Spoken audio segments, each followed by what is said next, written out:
में चले जाओ कि मेरे पास आयुष्मान है, आपके पेट में दर्द होगा वो आपके सिर का भी सीटी स्कैन करेंगे, आपके हाथ का भी एक्सरे करेंगे, पैर का भी एक्सरे करेंगे। उनसे पूछो क्यों कर रहे हो, कि भाई करा लो, कोई आगे दिक्कत ना हो।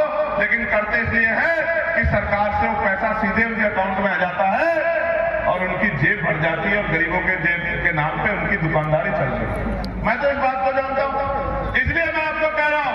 एक तीसरी बड़ी बात है, सबसे बड़ी लड़ाई मुझसे क्या है, आज जल जंगल जमीन आपके घर का स्वाभिमान बहन बेटियों की तरफ जुल जाती होती है। एनसीआरबी का डेटा कह रहा है, मैं थोड़ा कह रहा हूं, प्रमुख साहब यहां बैठे, एनसीआरबी का डेटा कह रहा है, मौर्य जी एनसीआरबी का डेटा कह रहा है कि लाखों महिलाओं पे रेप हत्याएं होती है, गरीबों को, दलितों, पिछड़ों को मारा जाता है, जुल्म जाती होती है, उनकी जमीनें छीन ली जाती है।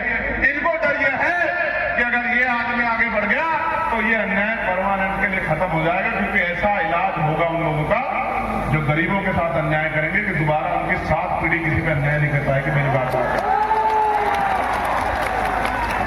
क्योंकि मैं मास्टरी नहीं, मैं मास्टरी करके नहीं आया, सिर्फ मैं मास्टरी से भी एक कदम आगे 2 बार दिल्ली की तिहाड़ जेल काट के भी आया हूं निर्दोष होते हुए। मेरे कोर्स पीएचडी वाले हैं, आप चिंता मत करो। मैं जानता हूं कि किस तरह की समस्या का समाधान होना है। मैं निर्दोष होते हुए एक बार गुरु घर तोड़ दिया तो दिल्ली में 5 लाख लोगों ने आंदोलन किया तो मुझे 66 दिन जेल में रहना पड़ा। और फिर एक बार जब एनआरसी के खिलाफ, सीएए के खिलाफ आंदोलन चल रहा था तो भी मुझे पकड़ के जमा मस्जिद से जेल भेज दिया कि चंद्रशेखर ने तो भड़काऊ भाषण दिया। मैं वकील हूं, मैं कोई भड़काऊ बात नहीं कहता, मुझे पता है कौन सी बात कब और कहां कहनी है, मैं कोई बेवकूफ आदमी नहीं।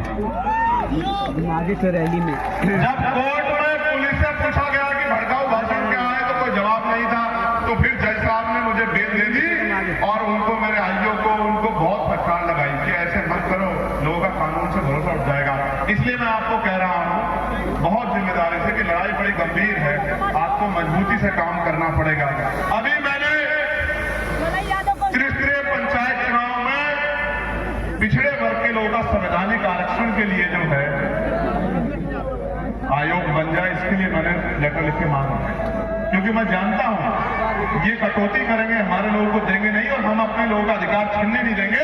इसलिए मैंने जो है मंत्री जी को लेटर लिखा कि ओबीसी आरक्षण जो है उसके लिए आप आयोग बना के जल्दी गठित कर दो, जिससे कि ओबीसी को उसकी संख्या के आधार पर हिस्सेदारी त्रिस्तरीय पंचायत चुनाव में मिल जाए। और मैं आज कह रहा हूं पिछड़े वर्ग के मेरे भाइयों, मैं कल मानता हूं ज्योतिबा फूले का, टीवी पर यार रामानायकर स्वामी का, प्यारेलाल यादव का, बाबू जगदेव प्रसाद कुशवाहा का, जननायक कपूरी ठाकुर का, महामना रामसु वर्मा का, चौधरी महाराज सिंह भारती जी का, मैं उन तमाम महापुरुषों का, संत राम बी प्रजापति जी का, बाबू शिवदयाल चौरसिया जी का, परमानंद लोधी जी का, मैं उन तमाम महापुरुषों का कर्ज अपने ऊपर महसूस करता हूं जिनका कर्ज उतारना है।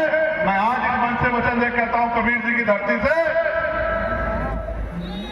निजी क्षेत्रों में दलितों, पिछड़ों के लिए आरक्षण, आदिवासियों के लिए हम लोग लागू करवा करें। मेरी बात को आप याद रखें।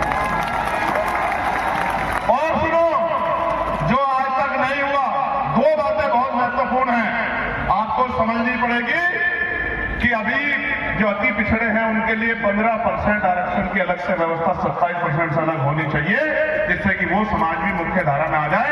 मैं आपको विश्वास दिलाता हूं ये काम दूर नहीं है, ये काम होगा।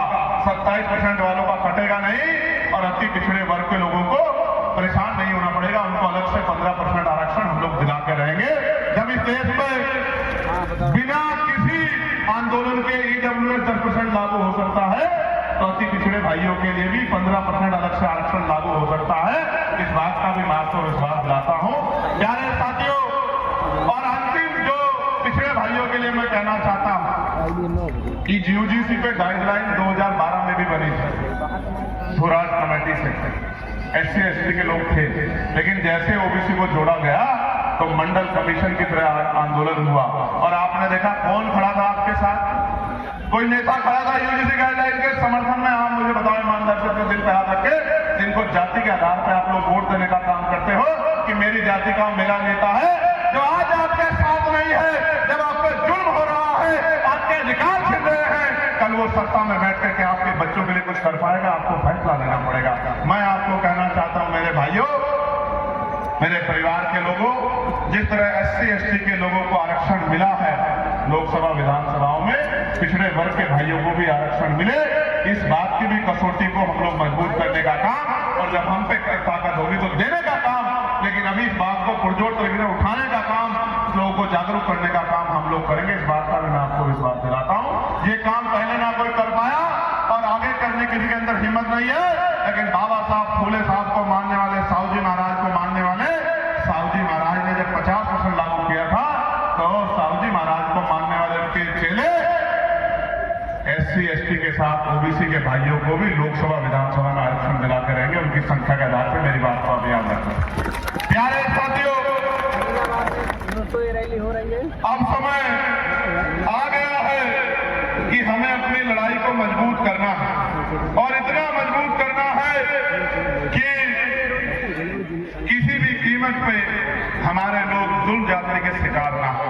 कबीरदास जी कहते थे ना, कल करे सो आज कर, आज करो से अब पल में मिल आएगी, बहुरी कहोगे कब।